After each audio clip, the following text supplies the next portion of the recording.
Now's not the time to be shy.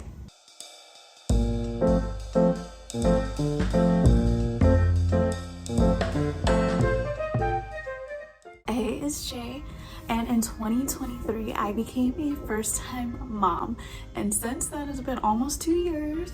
I have learned a lot, and there's some tips I'd like to share with you guys about things I would have known when I was pregnant for the first time. So number one's going to be trust your body, but be prepared for the unexpected. Trust your body, trust your intuition, but also don't get so locked into yourself that you end up stonewalling yourself, and ultimately you might hurt yourself or your baby. To go back and tell myself, I would say make sure you also keep an open mind along with following what you know. Number two is going to be create an early self-care routine, something that you can use to maintain your body and your mental health as all of these changes are happening along your body, and to be honest, ultimately your life. Whether that be yoga or skincare or prenatal massages, which is what I personally did, they change your life. But anyway, find something and stick to it. Create a routine that you know you're going to be able to maintain. This is not the time to create the 11-step skincare routine. Maybe break it down a little bit, but you do want something that you can start now, that you're kind of creating a habit basically that you can carry into postpartum. So number three is going to be don't obsess over the weight gain. I feel like that's pretty self-explanatory, but I was definitely one of those people that was nervous every single time I went to the OB because I was so scared to see how much weight I put on. But ultimately I think that I forgot, or not so much as forgot, but I was overlooking the fact that my body is literally creating life right now.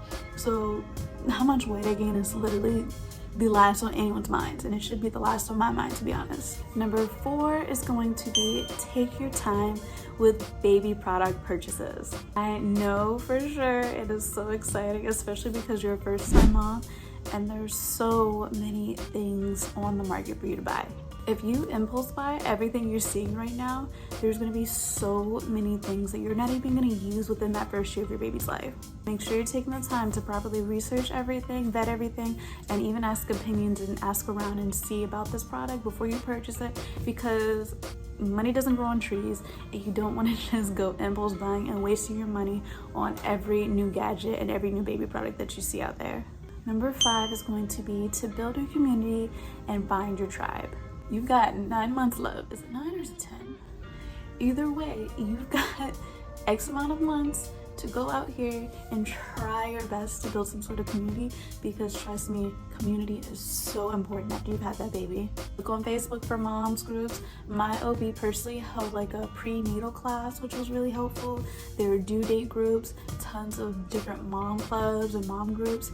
Try your best, especially it's hard for me because I'm an introvert, so that's not something that comes easily to me, but it's something I had to basically force myself to do because I wanted to kind of create that good foundation for my child to come into. And even outside of like making new mom friends, you want to make sure that your own foundation is stable as much as you can, to try and stabilize that foundation for that baby to come into as much as you can. So number six is going to be to ask all the questions at your doctors. Now's not the time to be shy. What me and my husband did before our weekly doctor's appointment, I had to go a little bit more than some people just because I did have COVID while I was pregnant. But anyway, we would take a notebook, and throughout the week we would write down any questions that had popped into our heads so we wouldn't forget them, and we'd bring that notebook to the doctors and just boom boom boom boom boom rattle off anything that we wanted to know. This is the time to open your mouth. You don't want to go home questioning if you forgot something or feeling like you're not informed on your appointment, you know what I mean? Number seven is going to be rest, rest, rest. Now's the time to sleep all you can, and trust me, I know it's not even that easy to get the rest, but as much as you can, rest. And don't feel guilty like me if you're like me about sleeping. I felt so bad. I felt like I was being so lazy, just so unproductive, but your body is literally growing bones right now. This is the time to sleep. So number eight is going to be meal prep before the baby comes. Whatever version of that means to you. If you enjoy cooking, or maybe if you just want homemade meals, this is the time to make those freezer meals. And there's so many resources on here and on so many other platforms of easy freezer meals. it's hard not to run into them. But this is the time to do it, because you are not going to have energy like you did before, and you may not even have time to cook, especially if you want a home cooked meal. If home cooked meals are not your vibe, this is the time to start saving those gift cards. Save the DoorDash gift card, save the Postmate gift cards, buy a gift card a week, and so put them in a little photo album so you'll have a full book of meals. Maybe even do both if that's your vibe. But this is the time to figure out and prepare what you're gonna do for those postpartum meals, because eating is important. And when you're exhausted, when you're sleep deprived, when chaos is happening, eating is going to be one of the first things you forget to do. Number 9 is going to be to plan for postpartum. Get ready for those physical changes, those mental changes, and even those literal logistical changes that are about to happen in your life. What that looks like for me personally, I wanted to make sure I had my doctor's appointment scheduled. I knew who was going to watch my baby if I wasn't going to bring my baby along to those doctor's appointments, because I did have a high-risk delivery. I wanted to make sure that I was healing correctly and everything was okay with that. Also, I wanted to make sure I had my mental health services ready and scheduled and ready to go, because I knew that this was going to be a life-changing event, and it is a life-changing event. And sometimes I feel like it's a life-changing event in a way that people almost trivialize how much of a mental toll that can take. You literally have a whole new member in your life forever. And when I say logistical changes, I mean, do you know where you're going to be changing diapers? Where's your baby going to sleep at? Are you going to feed them in one spot? Do you need to have multiple high chairs? Where are you keeping diapers at? Are you keeping multiple diaper caddies? Are you going to use swings? Are you going to baby wear? You know what I mean? Like, figure out those little trivial details around your house now. And last but not least, number 10 of all of my tips for first-time moms is going to be kind to yourself. Everybody is a perfect parent till they become a parent.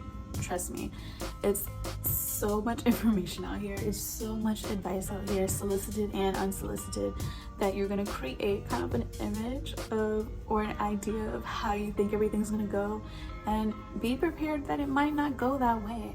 And it's okay if it doesn't go that way. Just like your baby's new to this, you're new to this. So be kind to yourself, give yourself grace, and it's a learning curve for everybody, so don't be too hard on yourself. Trust me, that first, honestly, I would say even that first month, I think I was in shell shock. I was just operating because I had read the books, I had taken the classes, I had, prepared as much as I thought I could prepare. But when I had this actual newborn in my arms, and when they sent me home with him after the hospital, I was like, whoa, I'm somebody's mama. This is it. It was a whole mind warp, even though I had been preparing for 9 months for this. I can't stress enough, give yourself grace, give yourself time. Don't rush postpartum. All right, so those are my 10 tips for pregnancy for first-time moms, and I'd just like to thank you so much for even making it this far in the video. If you have any video ideas, suggestions, anything like that, never be afraid to hit me up. I'd like to thank you for watching. Make sure to like, comment, subscribe, and yeah, bye you guys.